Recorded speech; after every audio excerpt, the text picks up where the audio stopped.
আমরা সপ্তম শ্রেণীর দ্বিতীয় পর্যায়ক্রমিক মূল্যায়নের ভূগোলে 2 নম্বর স্কুলের প্রশ্ন উত্তরগুলো আলোচনা করব। একে আছে সঠিক উত্তরটি নির্বাচন করে লেখো। শিলাস্তরে ভাঁজ পড়ে যে পর্বত গঠিত হয় তার নাম ভঙ্গিল পর্বত। 2 জলপ্রপাত নদীর ক্ষয়কার্যের ফলে গঠিত হয়। 3 গ্রানাইট একটি আগ্নেয় শিলা। 4 সুদানি নীলনদের উপরে সেনার বাঁধ বিখ্যাত। 5 ভিক্টোরিয়া জলপ্রপাত রয়েছে জামবেজি নদীতে। 2 এক কথায় উত্তর দাও। পৃথিবীর ছাদ বলা হয় পামির মালভূমিকে। 2 যে নদীতে সারা বছর জল থাকে তাকে নিত্যবহ নদী বলে। 3 তাজমহল মার্বেল শিলা দিয়ে তৈরি। 4 অ্যাটলাস পর্বতের সর্বোচ্চ শৃঙ্গের নাম মাউন্ট তৌবকল। 5 আফ্রিকার শুকনো নদীর খাদগুলির নাম ওয়াদি। 3 আয়তে আছে টিকা লেখো। 1 নম্বর টিকা হচ্ছে দোয়াব।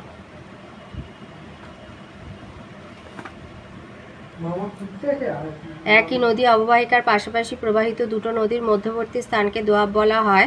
পার্সি শব্দ দোয়াব, দো মানে 2 আর আব হলো জল বা নদী। ভারতের গঙ্গা যমুনা নদীর দোয়াব অংশে আগ্রা, এলাহাবাদ প্রভৃতি শহর অবস্থিত।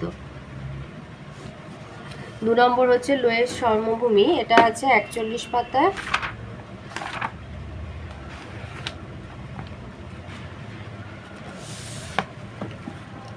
লিখবে মরুভূমির বালি বহুদূর উড়ে গিয়ে সঞ্চিত হয়ে যে সমভূমি তৈরি করে তাকে লোয়ের সমভূমি বলে। এভাবে গোবি মরুভূমি থেকে বায়ুবাহিত লোয়ে সঞ্চিত হয়ে হোয়াংহো সমভূমি সৃষ্টি হয়েছে। 3 আছে টেবিল ল্যান্ড কাকে বলে। এটা বইয়ে 40 পাতায় রয়েছে।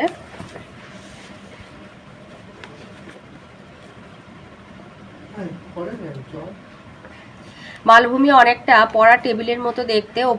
ওপরটা টেবিলের মতোই প্রায় সমতল হলেও ধারগুলো টেবিলের পায়ের মতো ঢালু এবং খাড়া। এই জন্য মালভূমিকে টেবিল ল্যান্ড বলা হয়। 4 আয়তে আছে মিশরকে নীল নদের দান বলা হয় কেন। এটা আছে তোমাদের বইয়ের 112 পাতায়।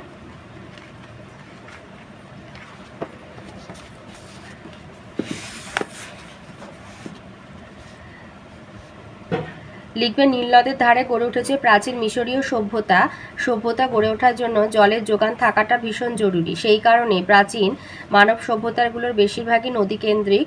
নীলনদ অববাহিকা আফ্রিকা মহাদেশের এক অতি গুরুত্বপূর্ণ অঞ্চল।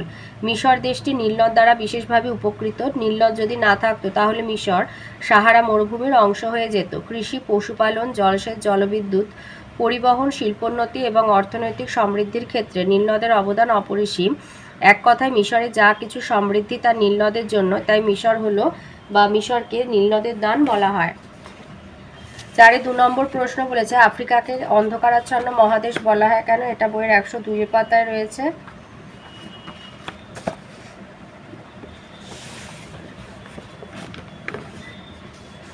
এখান থেকে লিখবে প্রাকৃতিক দুর্গমতা, অস্বস্তিকর উষ্ণ আর আর্দ্র জলবায়ু, গভীর জঙ্গল এবং হিংস্র জন্তুর ভয় ইত্যাদির কারণের জন্য বহুদিন পর্যন্ত এই মহাদেশ আধুনিক সভ্যতার আলো এসে পৌঁছতে পারেনি। এই জন্য আফ্রিকা মহাদেশকে অন্ধকারাচ্ছন্ন মহাদেশ বলা হয়।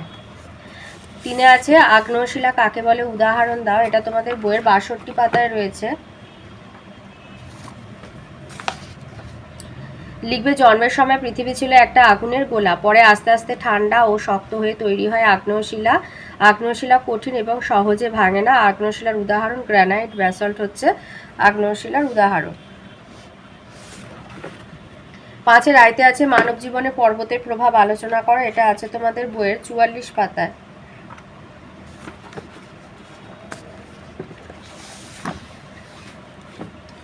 এই যে 1 2 3 4 5 6 7 8টা।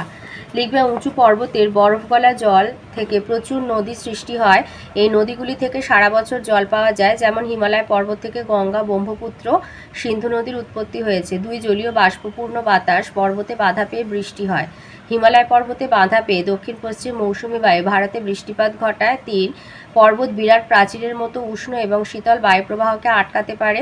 শীতকালে ভারতের উত্তর দিকে অবস্থিত সাইবেরিয়ার তীব্র ঠান্ডা বাতাসকে বাধা দিয়ে হিমালয় ভারতে শীতের তীব্রতা কমিয়ে দেয়। 4 পার্বত্য অঞ্চলে সাধারণত মূল্যবান নরম কাঠের বনভূমি গড়ে ওঠে। 5 পর্বতের ঢালগুলোয় ভালো পশুচারণ ক্ষেত্র পাওয়া যায়।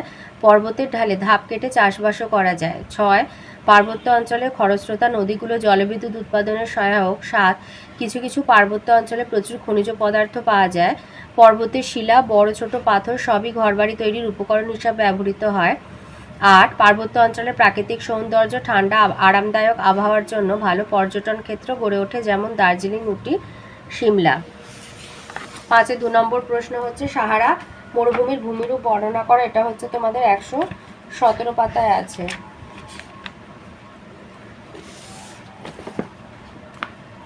লিখবে উচ্চতা ও বৈশিষ্ট্য অনুযায়ী সাহারা মরুভূমি একটি মালভূমি অঞ্চল।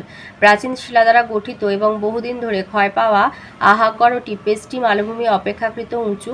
বাতাস দ্রুত গতিতে প্রবাহিত হয়। গাছপালাহীন প্রান্তরে বাতাস পাথরে ধাক্কা খেয়ে নানা নকশা তৈরি করে। তো সাহারা মরুভূমিতে যে সমস্ত ভূমিরূপ দেখা যায় তার মধ্যে এক হচ্ছে আর্ক। যেসব অঞ্চলে বালিস্তূপ জমা হয়ে ছোট পাহাড়ের মতো তৈরি করে তাকে আর্ক বলে। 2 হলো হামাদা। যেসব অঞ্চল শক্ত পাথরে ভর্তি, বালির অস্তিত্ব চোখে পড়ে না, তাকে বলে হামাদা। তারপরে আছে ওয়াদি। সাহারার বেশিরভাগ নদীগুলো আটলাস পর্বত ও মধ্যভাগের উচ্চভূমি থেকে সৃষ্টি হয়েছে, তবে নদীগুলি বেশিরভাগই শুকনো নদীর এই খাতগুলোকে ওয়াদি বলা হয়। আর রেক, যেসব অঞ্চলে বালির সঙ্গে পাথরের টুকরো একসঙ্গে মিশে থাকে তা হলো রেক। তো এই ছিল আজকের আমাদের সপ্তম শ্রেণীর দ্বিতীয় পর্যায়ক্রমিক মূল্যায়নের ভূগোলে 2 নম্বর স্কুলে প্রশ্নের উত্তরগুলো।